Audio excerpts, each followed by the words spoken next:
Arawinda Kirana pemain film Yuni dituding jadi pelakor, berikut kronologi hingga trending di Twitter. Aktris Sri Arawinda Kirana Rustandi atau kerap disapa Arawinda Kirana, pemain utama film Yuni diterpa isu pelakor. Rumor Arawinda Kirana sebagai perebut suami orang sampai trending di Twitter, Rabu, tanggal 6 Juli tahun 2022. Tudingan pelakor itu bermula dari unggahan akun Instagram @wanita.cl pada tanggal 25 Juni tahun 2022. Dalam postingan tersebut @wanita.cl membagikan kisah perselingkuhan seorang suami dengan wanita yang disebut sebagai aktris pendatang baru. Lalu banyak warganet yang mengaitkannya dengan jejak Arawinda Kirana dalam film Yuni. Warganet menduga Amanda Zahra adalah wanita yang suaminya diduga selingkuh dengan Arawinda Kirana.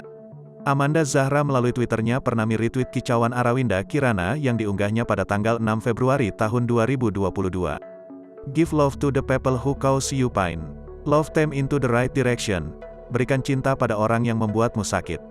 Cintai mereka ke orang-orang ke arah yang benar, tulis @arawinda2709. Tak hanya itu, Amanda Zahra juga turut mengunggah cuplikan film Yuni yang menunjukkan scene Arawinda Kirana. Dalam postingan tersebut, seolah dinilai warganet tengah menyindir permasalahan yang kini sedang mencuat.